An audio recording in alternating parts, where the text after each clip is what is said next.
Hello students, एक बार फिर से स्वागत है आपका आपके अपने यूट्यूब चैनल है स्टडी ज्ञान पे।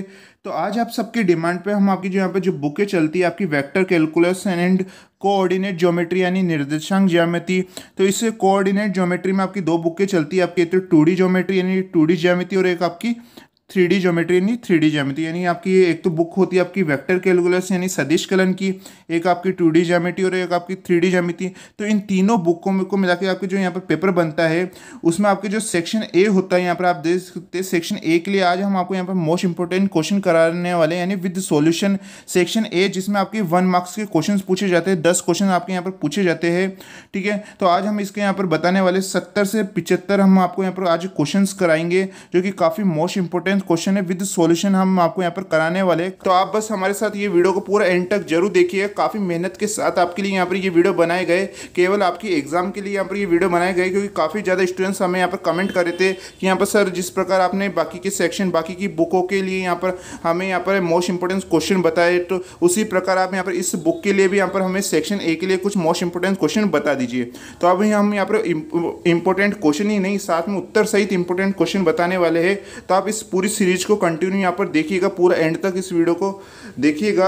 और जो स्टूडेंट्स इस चैनल स्टडी ज्ञान पे नए, इसे सब्सक्राइब जरूर कर लीजिएगा। अगर अभी तक आपने इस चैनल को सब्सक्राइब नहीं किया तो सब्सक्राइब जरूर कर लीजिएगा और बेल आइकन को प्रेस करना ना भूलिए, जिससे हम जो भी आपके लिए लेटेस्ट वीडियो डालते हैं उसकी नोटिफिकेशन सबसे पहले आपके पास यहाँ पर पहुँचती है। तो आइए इसे शुरू करते हैं। यहाँ पर सबसे पहले मैं आपको बता दूँ, यहाँ पर जो आपको सन लिखे हुए 2019, 2017, ये 2019, तो ये आपकी यूनिवर्सिटी ऑफ कोटा यानी कोटा यूनिवर्सिटी में जो यहाँ पर लास्ट के 8-9 सालों में यहाँ पर पूछे गए क्वेश्चन से उनके यहाँ पर ये सन लिखे हुए। अगर अदर यूनिवर्सिटी के स्टूडेंट्स इस वीडियो को देख रहे हैं तो आप भी इस वीडियो को पूरा देख सकते हैं, आपकी यूनिवर्सिटी के लिए भी यहाँ पर इंपॉर्टेंट होने वाले। लेकिन यहाँ पर जो यहाँ पर सन लिखे हुए जैसे 2019, 2017, 2019 अभी भी आपको और मिलेंगे। यहाँ पर 2012 तक 2011 तक क्वेश्चन दिखेंगे, वो यूनिवर्सिटी ऑफ कोटा के प्रीवियस ईयर में पूछे गए।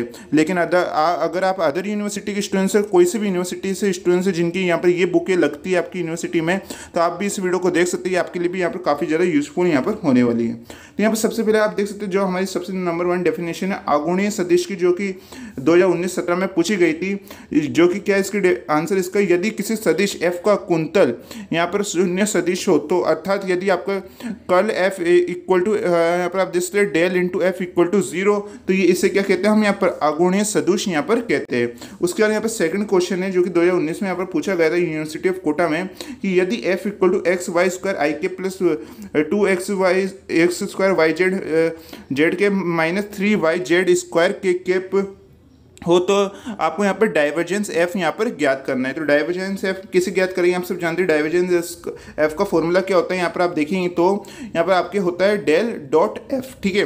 यहाँ पर आप जो आपके ग्रेडियंट का फॉर्मूला क्या होता है, आपके डेल f होता है जिसमें आपके यहाँ पर डॉट नहीं आता है। डाइवर्जेंस का क्या होता है, जिसमें आपके डेल इसमें डॉट आता है और f होता है, ठीक है। और आपका यहाँ पर एक और है आपके कर्ल, ठीक है, कर्ल है जिसमें आपके डेल इंटू एफ आता है, ठीक है। आप सब जानते हैं यहाँ पर कि अगर बिना डॉट के हो ग्रेडियंट तो उसमें हमें क्या करना होता है, अगर डॉट हो तो उसमें हमें क्या करना होता है, अगर इंटू हो तो उसमें हमें यहाँ पर क्या करना होता है, ठीक है।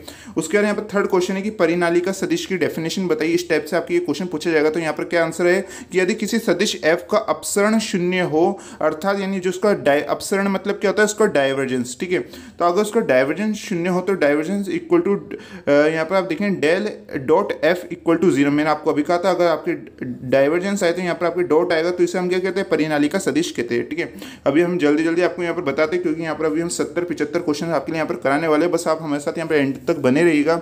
अगर आप एंड तक की पूरी क्लास इस वीडियो को देख लेते तो आपके जो एग्जाम में सेक्शन ए वो लगभग आपका कंप्लीट यहाँ पर हो जाएगा। तो यहाँ पर आप निश्चित समाकलन देख सकते हैं। यहाँ पर आप निश्चित समाकलन की आपसे डेफिनेशन पूछे तो इसका क्या होगा, यदि d upon d t f t equal to f t तथा ए व बी से स्वतंत्र चर टी के दो निर्दिष्ट मान हो, तो एफ टी का अंतराल ए बी के लिए यहाँ पर निश्चित समाकलन f b dot f b a यहाँ पर कहलाता है। ये आपका क्या कहलाता है, निश्चित समाकलन कहलाता है। उसके बाद नेक्स्ट क्वेश्चन है कि गॉस का अपसरण प्रमेय का कथन बताइए। तो किसी सदिश एफ का किसी बंद क्षेत्र की परिसीमा पर लिया गया अभिलंबीय पृष्ठ समाकलन क्षेत्र में सबसे लिए गए डाइवर्जेंस के आयतन के समाकलन के यहाँ पर बराबर होता है। यहाँ पर आप देख सकते हैं यहाँ पर लिखी हुई इक्वेशन, ओके। उसके बाद यहाँ पर आपके क्वेश्चन नंबर 6 है, यदि a t equal to 3t square minus 2t i के प्लस 6t माइनस 4z के प्लस 4t के केप हो, तो यहाँ पर आपको इसका यहाँ पर इस इंटीग्रेशन का मान ज्ञात करना है। तो इसका इंटीग्रेशन आप यहाँ पर निकाल सकते हैं। जैसे कि आपको इसका इंटीग्रेशन निकालना है तो आप यहाँ पर क्या करेंगे, यहाँ पर आपको जो ए वेक्टर यहाँ पर दे रखा है तो इसकी वैल्यू को हम यहाँ पर रख देंगे, ठीक है। ए वेक्टर की यहाँ पर आपको वैल्यू दे रखी है तो इसको हम यहाँ पर रख देते हैं, ठीक है। इस वैल्यू को रख दिया। फिर नॉर्मली आपको क्या करना है, इसका डिफ्रेंशिएट, इसका जो इंटीग्रेशन है आपको सबका समाकलन आपको कर देना है सेपरेट, सबका अलग अलग यहाँ पर समाकलन होगा। उसके बाद जो आपका फाइनल आंसर है आपका यहाँ पर ये आ जाएगा। उसके बाद आपका क्वेश्चन नंबर 7 है, दो पृष्ठों के मध्य किसी बिंदु पर पी पर कोण का सूत्र लिखिए, तो आपका वो ये होता है, ठीक है। उसके बाद यहाँ पर नेक्स्ट क्वेश्चन है, क्वेश्चन नंबर 8 है, सदिश बिंदु फलन के लिए अपसरण को परिभाषित कीजिए, तो इसकी डेफिनेशन क्या होगी कि यदि एफ फलन एक्स वाई जेड का एक सतत अवकलन सदिश्य बिंदु हो तो यहाँ पर एफ का अपसरण जिसे डाइवर्जेंस या आप ये देख सकते हैं डेल्टा डॉट एफ से व्यक्त करते हो, इसका जो आपका फॉर्मूला है आपके ये वाला। इस टाइप से आपके क्वेश्चंस भी आपके काफ़ी पूछे जाते हैं, तो इस क्वेश्चन को आप मोस्ट इंपोर्टेंट लगा लीजिएगा, काफ़ी मोस्ट इंपोर्टेंट आपके ये फॉर्मूला होता है। उसके बाद आपके ग्रीन की प्रमेय का कथन, ठीक है। तो ग्रीन की प्रमेय कौन कौन सी होती है, जो आपके चैप्टर नंबर 4 थे वेक्टर कैलकुलस में, उसकी जो 3 थ्योरम है उन्हें आप अच्छी तरह से यहाँ पर तैयार कर लीजिएगा। इसके 3 थ्योरम में से जो आपके सेक्शन बी और सेक्शन सी में काफ़ी इंपॉर्टेंट है आपके क्वेश्चन बनते हैं, तो आपको जो इसमें आपकी चैप्टर नंबर 4 थे शायद आपका समाकलन वाला, उसमें से आपके 3 थ्योरम आएगी, उन तीनों थ्योरम को आप अच्छी तरह से तैयार कर लेना। यदि फाई और साई दो ऐसे सतत अवकलनीय सदिश बिंदु फलन है कि जिसमें एक पृष्ठ एस से परिबद्ध वी के अंदर यहाँ पर डेल फाई और तथा डेल साई भी सतत अवकलनीय हो तो यहाँ पर आप इसकी शर्त यहाँ पर देख सकते हैं। उसके बाद आपके नेक्स्ट क्वेश्चन है, क्वेश्चन नंबर 10 है, अदिश बिंदु फलन की प्रवणता, प्रवणता मतलब ग्रेडियंट, ठीक है। यहाँ पर हम डाइवर्जेंस को अपसरण कहते हैं हिंदी में, और ग्रेडियंट को हिंदी में हम यहाँ पर क्या कहते हैं, जल्दी से बताइए, प्रवणता कहते हैं, और कर्ल को कुंतल कहते हैं। तो आपको उनको इन बातों का ध्यान रखना है। तो यदि एफ एक्स वाई जेड किसी क्षेत्र के प्रत्येक बिंदु एक्स वाई जेड पर एक सतत अवकलनीय अदिश बिंदु हो तो यहाँ पर एफ की प्रवणता को हम क्या कहते हैं, ग्रेडियंट से यहाँ पर व्यक्त करते हैं। और जो ग्रेडियंट का फॉर्मूला रहता है आपके ये रहता है, इसमें से आपके काफ़ी क्वेश्चंस बनते हैं ग्रेडियंट, डाइवर्जेंस और कर्ल में से। तो आपको इन तीनों फॉर्मूलों को अच्छी तरह से तैयार कर लेना, और इसमें से किस प्रकार से आपके क्वेश्चंस बनते हैं उन्हें भी आपको जरूर देखना है। उसके बाद हम क्वेश्चन नंबर 11 की बात करते हैं। अभी तक अगर आप यहाँ तक पहुँच चुके हैं तो अभी तक आपने इस सेशन को लाइक नहीं किया तो प्लीज़ लाइक कर लीजिए, क्योंकि ये जो आपके लिए क्लास बनाई जा रही है काफ़ी मेहनत के साथ आपके लिए यहाँ पर क्लास बनाई जा रही है, तो एक लाइक तो यहाँ पर बनता है। और इस क्लास के बाद आपको यहाँ पर कमेंट करके जरूर बताना है कि ये क्लास आपको कैसी लगी, ठीक है। तो यहाँ पर आपके 11th क्वेश्चन है, D r upon d T ज्ञात कीजिए, जहाँ आपको ये यहाँ पर आर की समीकरण दे रखी है, और आप सब जानते हैं इसको कैसे निकालेंगे। यहाँ पर d r upon d T के लिए यहाँ पर आपको क्या करना होगा, यहाँ पर टी क्यूब का यहाँ पर आपको टी के सापेक्ष अवकलन कर देना है, फिर माइनस कोस टी का कर देना है, फिर यहाँ पर टी स्क्वायर प्लस 1 का टी के सापेक्ष अवकलन कर देना है, और यहाँ पर आपका जो final D r upon d T आपका निकल के आ जाएगा।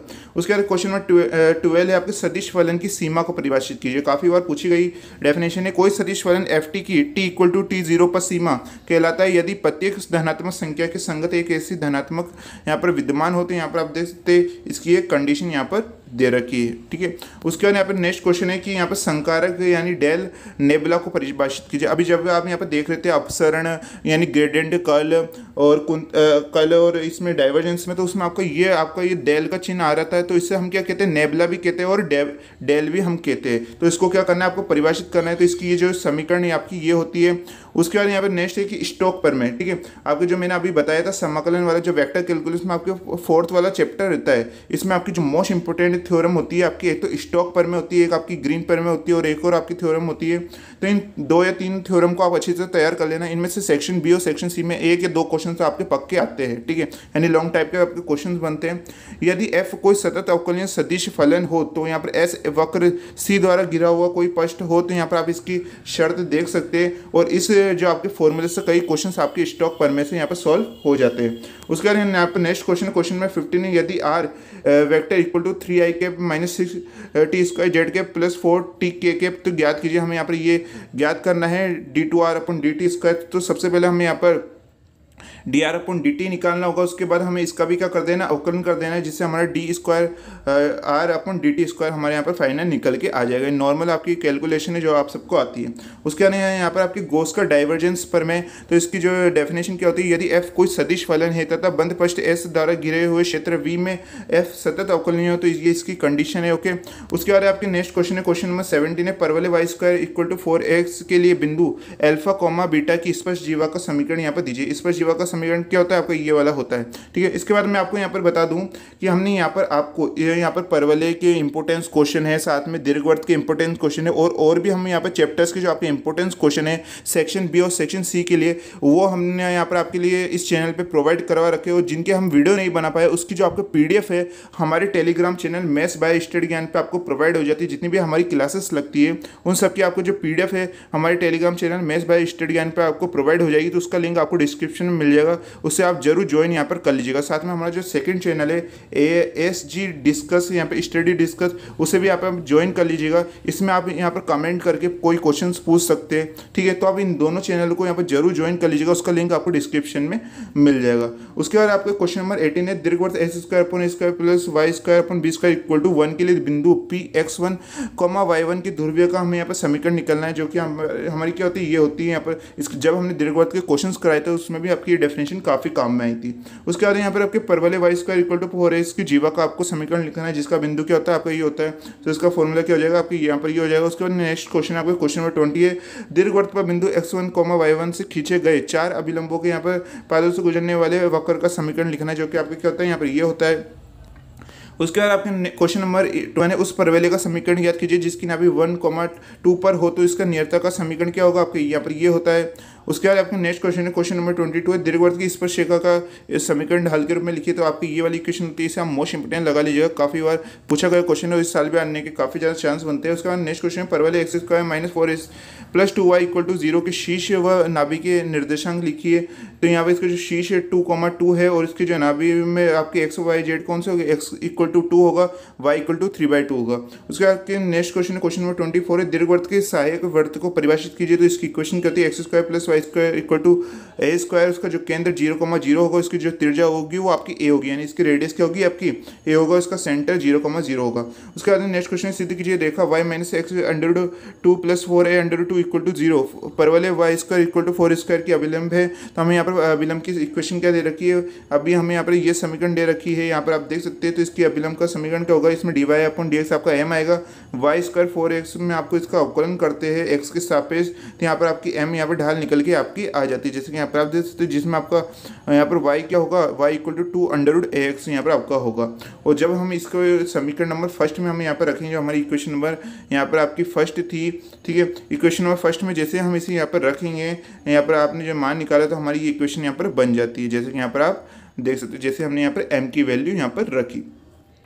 उसके बाद आपका क्वेश्चन नंबर 26 है, प्रतिबंध हमें लिखी है यहाँ पर, जबकि यदि रेखा है y इक्वल टू mx तथा y इक्वल टू m'(x) दीर्घवृत्त पर यहाँ पर आपकी संयुग्मी व्यास हो, तो इसका जो प्रतिबंध होगा आपका ये होगा। इसके हमने कई सारे आपको दीर्घवृत्त में क्वेश्चंस भी कराए थे, जिन स्टूडेंट्स ने दीर्घवृत्त की क्लासेस दे रखी है, यानी इलिप्स की क्लासेस अटेंड कर रखी है। उसके बाद यहाँ पर आपके परवलय के किसी बिंदु x1, y1 पर अभिलंब का यहाँ पर समीकरण लिखिए, जो कि आपकी ये होती है, काफ़ी मोस्ट इंपोर्टेंट आपकी फॉर्मूला है, इससे कई क्वेश्चन आपके बनते हैं। उसके बाद यहाँ पर आपके दीर्घवृत्त पर रेखा y equal to mx plus c द्वारा काटे गए अंतरखंड की लंबाई लिखनी है आपको, जो कि आपके यहाँ पर ये होती है, जैसे कि यहाँ पर आप देख सकते हैं, इसके इक्वेशन का फॉर्मूला है। उसके बाद नेक्स्ट क्वेश्चन है क्वेश्चन नंबर 29 है, परवलय y² इक्वल टू 4x के किसी बाहरी बिंदु x1, y1 से खींची गई स्पर्शरेखाओं की समीकरण क्या होगी, तो आपकी वो ये होगी। उसके बाद आपके नेक्स्ट क्वेश्चन है क्वेश्चन नंबर 30 है, नियामक वृत्त, इसकी काफ़ी बार डेफिनेशन पूछ ली जाती है एग्जाम में, कि दीर्घवृत्त की दो लंबवत स्पर्श रेखाओं का प्रतिच्छेद बिंदु के बिंदुपथ को हम दीर्घवृत्त का क्या कहते हैं, नियामक वृत्त कहते हैं। उसके बाद आपके नेक्स्ट क्वेश्चन है क्वेश्चन नंबर 31 है, आप यहाँ पर देखेंगे, दीर्घवृत्त के किसी बिंदु x1, y1 पर अभिलंब का समीकरण लिखिए, तो इसकी अभिलंब का समीकरण क्या होगा, आपके यहाँ पर ये होगा, जैसे कि यहाँ पर आप देख सकते हैं, ठीक है। और उससे काफ़ी क्वेश्चंस भी हमने आपको यहाँ पर करा रखे, ठीक है। उसके बाद यहाँ पर आपके नेक्स्ट क्वेश्चन नंबर 32 है, यहाँ पर आपके परवलय y² इक्वल टू 4x के बिंदु a, 2a पर स्पर्शरेखा का समीकरण लिखिए, तो आपको इसकी स्पर्शरेखा की समीकरण निकालनी होगी।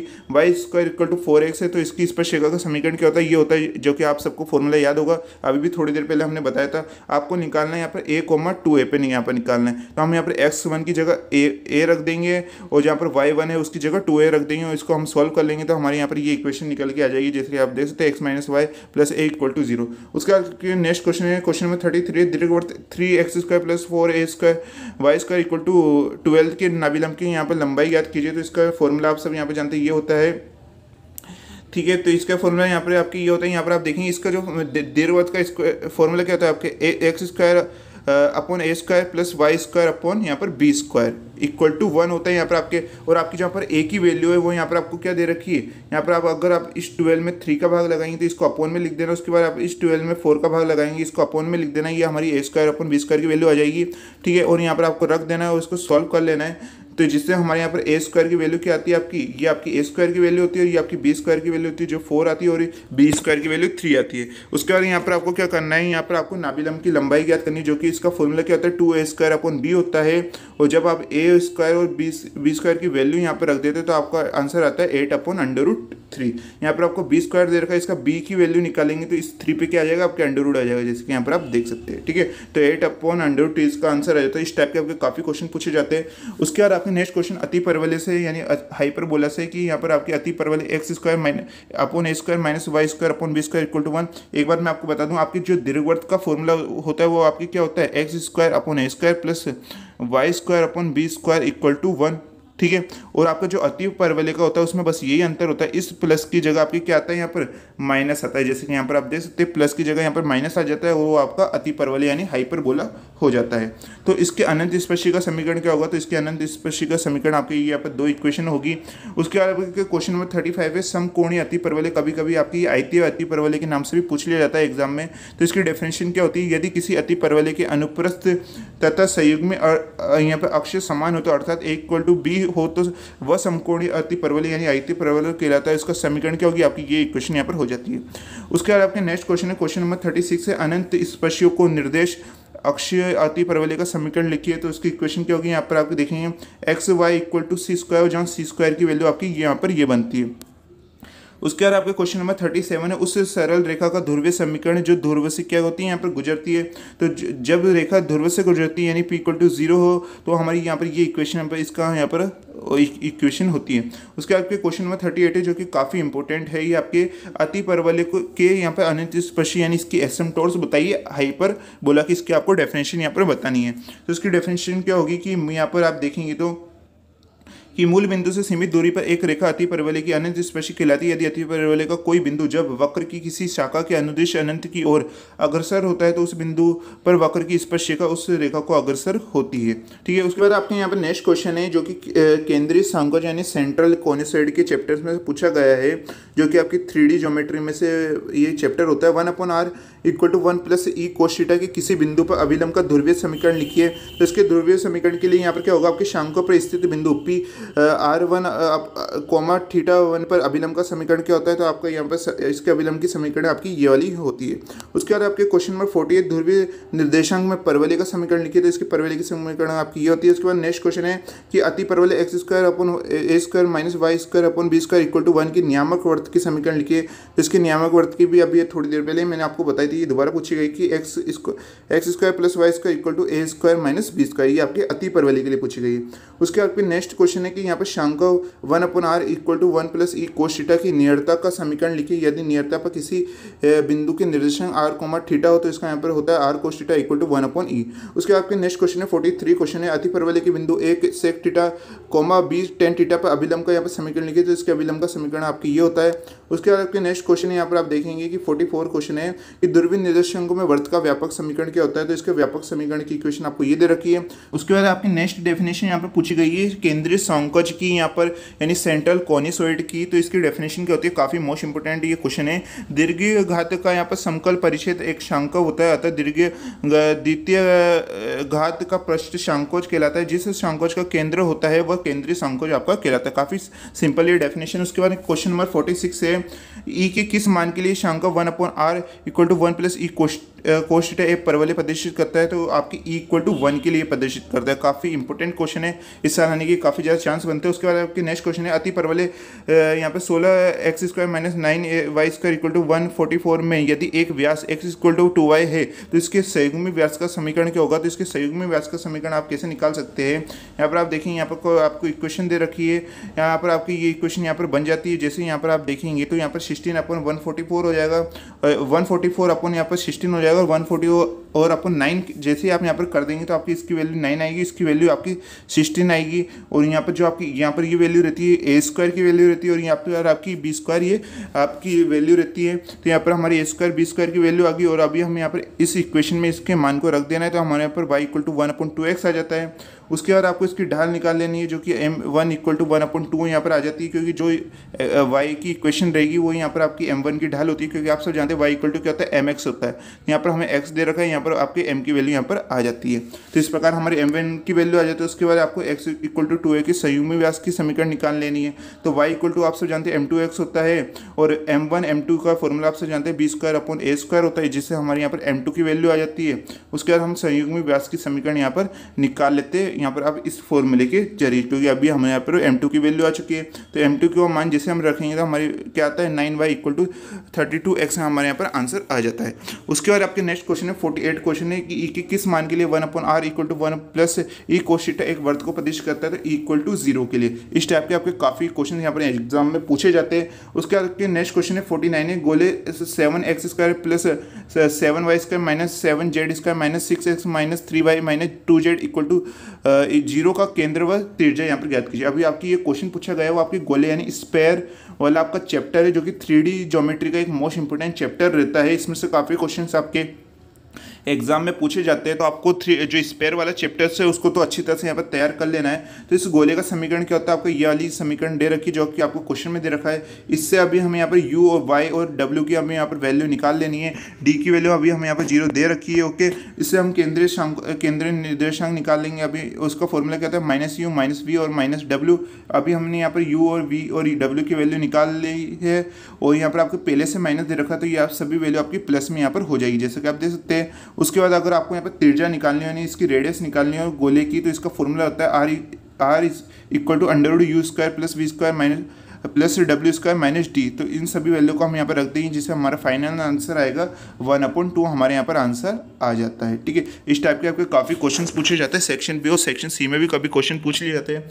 उसके बाद आपके यहाँ पर नेक्स्ट क्वेश्चन है 50 क्वेश्चन है आपकी, ये लंबी वर्ती है यहाँ पर शंकु यहाँ पर की डेफिनेशन पूछी गई है लंबी वर्ती की। तो इसका क्या होता है, एक निश्चित बिंदु से गुजरने वाली तथा निश्चित रेखा के साथ नियत कोण थीटा बनाने वाली रेखा द्वारा निर्मित पृष्ठ को हम क्या कहते हैं, लंबी वर्तीय शंकु हम यहाँ पर कहते हैं। तो यहाँ पर आपके 50 क्वेश्चन तो हमने यहाँ पर कंप्लीट आपको करा दिए। उसके बाद हम यहाँ पर क्वेश्चन नंबर 51 की यहाँ पर बात करेंगे। उससे पहले अगर अभी तक आपने यहाँ तक पहुँच चुके हो और अभी तक आपने इस सेशन को इस क्लास को लाइक नहीं किया तो प्लीज़ लाइक कर लीजिए। काफ़ी मेहनत के साथ आपके लिए यहाँ पर वीडियो बनाया जा रहा है, तो आप हमारे लिए और आपके लिए यहाँ पर खुद के लिए यहाँ पर एक लाइक तो यहाँ पर आपका बनता है।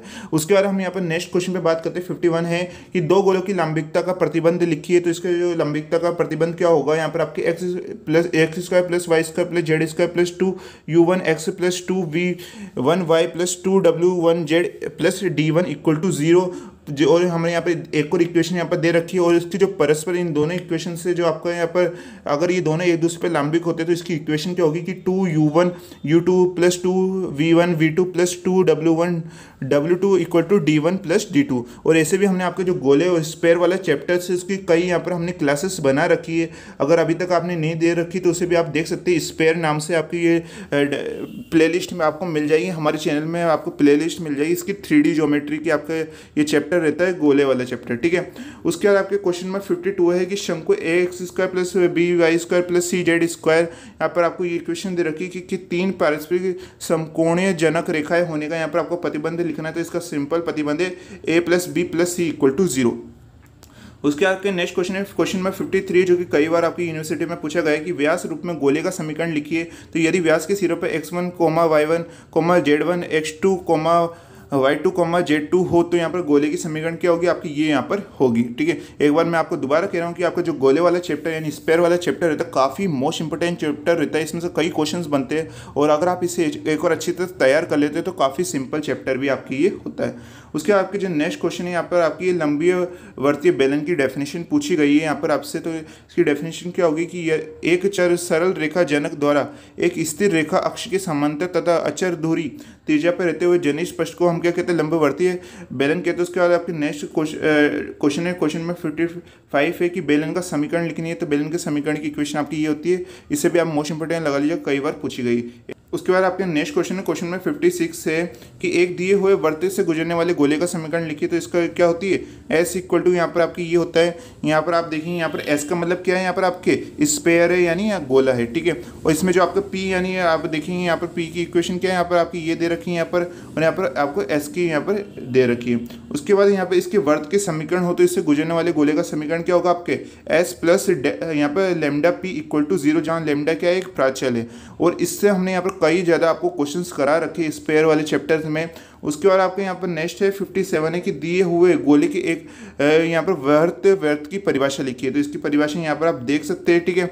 उसके बाद यहाँ पर आपसे नेक्स्ट क्वेश्चन है, क्वेश्चन में 58 है, उस शंकु का समीकरण लिखिए जिसका शीर्ष मूल बिंदु हो। तो इसकी इक्वेशन आपकी यहाँ पर ये होती है। उसके बाद आपका क्वेश्चन में 59 है कि गोले के सापेक्ष किसी बिंदु की क्षमता लिखिए। तो इसकी डेफिनेशन क्या होती है, यदि किसी स्थिर बिंदु से गोले को वह पी व क्यू पर काटती हुई रेखा कोई रेखा हो तो यहाँ पर पी की शक्ति क्या होती है, एपी डॉट ए की यहाँ पर आपकी होती है। उसके बाद क्वेश्चन नंबर 60 यहाँ पर आप देखेंगे कि गोले x square plus y square plus z square equal to a square के आनुवलोपित शंकु का समीकरण लिखिए जिसका शीर्ष क्या है आपके alpha comma beta comma gamma हो। तो यहाँ पर आप देख सकते हैं इसका फॉर्मूला क्या होता है, S1 equal to T square. जैसे हम इसे सॉल्व करते हैं तो यहाँ पर आपकी S1 की आपकी आ जाती है इक्वेशन और आपकी टी की इक्वेशन यहाँ पर आपकी आ जाती है, ठीक है। उसके आपके क्वेश्चन में 61 है, व्यास रूप में गोले का समीकरण लिखिए, जो कि काफ़ी मोस्ट इंपोर्टेंट क्वेश्चन है और उसके कई क्वेश्चन आपके एग्जाम में पूछे हुए जाते हैं।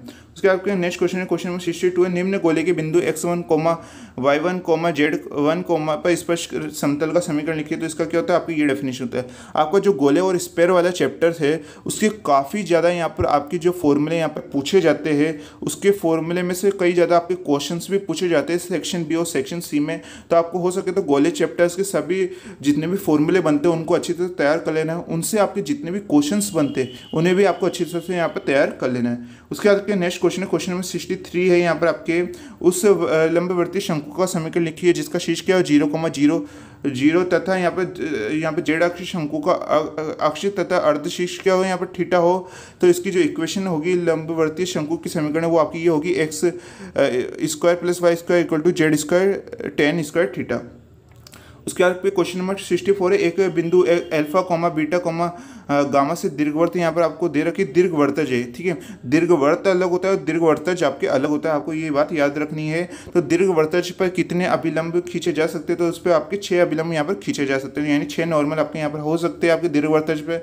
उसके आपके क्वेश्चन में 65 है जो कि कई बार आपके पूछा गया, जैसे कि यहाँ पर आप देख सकते हैं। तो यहाँ पर क्वेश्चन है कि सकेंद्रित संकोच a square plus b y square plus c z square equal to 1 की नियामक गोले को परिभाषित कीजिए। तो यहाँ पर क्या होता है कि सकेंद्रित संकोच के 3 परस्पर लंबवत स्पष्ट तलों के प्रतिच्छेद बिंदु का बिंदुपथ नियामक गोला आपका कहलाता है। इसकी डेफिनेशन क्या होती है, x square plus y square plus z square equal to 1/a plus 1/b plus 1/c यहाँ पर आपकी होती है। उसके बाद आपके नेक्स्ट क्वेश्चन है, क्वेश्चन नंबर 66 है कि समतल LX plus MY plus NZ equal to P द्वारा दीर्घवृत्तज को स्पष्ट करने की शर्त लिखिए, जो कि काफ़ी इंपॉर्टेंट आपकी क्वेश्चन है, कई बार पूछा गया क्वेश्चन है। तो इसकी इक्वेशन क्या होती है, a square L square plus B square M square plus C square N square equal to P square, ठीक है। उसके बाद आपके क्वेश्चन नंबर 67 है, संकोच x square plus b y square plus c z square 1 के अनुलोपी शंकु का समीकरण लिखिए जिसका शीर्ष क्या होना चाहिए, जिसका शीर्ष बिंदु है x1 y1 plus y1 z1। तो इसकी स्पेशल यहाँ पर क्या होता है कि इसकी शंकु इसके अनुलोपी शंकु का समीकरण आपके यहाँ पर ये होता है, काफ़ी बार पूछा गया क्वेश्चन है। उसके बाद क्वेश्चन नंबर 68 है कि केंद्रीय संकोच का व्यास क्या होता है। तो केंद्रीय संकोच की केंद्र से गुजरने वाली कोई जीवा केंद्रीय संकोच का क्या कहलाती है, आपका व्यास यहाँ पर कहलाती है। उसके बाद क्वेश्चन नंबर 69 है, शांकाओं के केंद्र के निर्देशांक लिखिए। तो इसके केंद्र के निर्देशांक क्या होता है, del f upon del x equal to 0, del f upon del y equal to 0, del f upon del z equal to यहाँ पर 0, ओके। उसके आपके क्वेश्चन में 70 है, यहाँ पर आपके क्वेश्चन में 70 है कि शांको परिच्छेद का व्यापक समीकरण लिखिए। तो इसके व्यापक समीकरण की इक्वेशन आपकी ये होती है। अभी थोड़े और क्वेश्चन बचे आपके 3 या 4 क्वेश्चन और है कि शांकोच के व्याग संग समतल को परिभाषित कीजिए। तो इसकी डेफिनेशन क्या होती है, किसी शांकोच की समांतर जीवा निकाय को समद्विभाजित करने वाला समतल व्यासक आपका क्या कहलाता है, यहाँ पर व्यासक समतल यहाँ पर कहलाता है। उसके आपके क्वेश्चन में 72 है कि केंद्रीय संकोच a square plus b y square plus c z square one के समतल LX plus MY plus NZ equal to P के स्पष्ट करने की शर्त लिखी। तो उसकी स्पष्ट करने की शर्त क्या होती है आपकी यहाँ पर ये होती है। उसके आपके नेक्स्ट क्वेश्चन है क्वेश्चन नंबर 73 है, दीर्घवृत्त के बिंदु x1 comma y1 comma z1 पर अभिलंब का समीकरण लिखिए। अब आप इस क्वेश्चन को मोस्ट इंपोर्टेंट लगा लीजिएगा, इससे कई आपको एग्जाम में क्वेश्चंस भी पूछे जाते हैं सेक्शन बी और सेक्शन सी में। ये फॉर्मूला काफ़ी इंपॉर्टेंट है, इसके आपके जितने भी इस फॉर्मूले से जितने भी क्वेश्चंस बनते हैं आप उन्हें भी जरूर देखिएगा। उसके बाद आपके क्वेश्चन नंबर 74 है कि सकेंद्र संकोच के किसी बिंदु पर स्पष्ट तल का समीकरण लिखिए। उसके स्पष्ट तल का समीकरण क्या रहता है आपके a alpha x plus b beta y plus c gamma z equal to 1। ठीक है, तो यहाँ पर हमने कुल आपको कितने 74 क्वेश्चन कराए, जिनमें से कई क्वेश्चन आपके बार बार रिपीटेड आपकी यूनिवर्सिटी एग्जाम में पूछे गए। तो आप इन सभी क्वेश्चन को अच्छी तरह से पढ़ लीजिएगा, इन्हें अच्छी तरह से यहाँ पर याद कर लीजिएगा। काफ़ी इंपॉर्टेंट क्वेश्चन है आपकी यहाँ पे सेक्शन ए के लिए। तो आज की आपको क्लास कैसे लगी प्लीज कमेंट करके यहाँ पे जरूर बताइएगा। जिन स्टूडेंट्स ने यहाँ तक वीडियो देख रखा है सभी को यहाँ पर कमेंट करके बताना है कि आपको आज की क्लास कैसी लगी, और सभी को यहाँ पर इस वीडियो को लाइक जरूर करना है, हो सके तो इसे शेयर जरूर करना है। ठीक है, साथ में अगर आप इस चैनल स्टडी ज्ञान पे नए हैं तो इसे सब्सक्राइब भी जरूर कर लेना है। और अगर आपको इसी ये पूरी PDF की यहाँ पर आपको ये जहाँ पर आप दिखाई दी इस पूरे क्वेश्चन की अगर आपको PDF चाहिए तो इसकी PDF आपको मेस बाय स्टडी ज्ञान हमारे टेलीग्राम चैनल पर यहाँ पर मिल जाएगी। ठीक है, उसका लिंक आपको डिस्क्रिप्शन में मिल जाएगा, उसे जाके आप ज्वाइन यहाँ पर कर लीजिएगा। ठीक है, तो इस टेलीग्राम चैनल को अभी आप ज्वाइन यहाँ पर कर लीजिएगा। तब भी आपके अगर कोई डाउट कोई क्वेश्चन रह गया तो आप हमें यहाँ पर कमेंट करके पूछ सकते हैं। ठीक है, और तो मिलते हैं नेक्स्ट वीडियो में।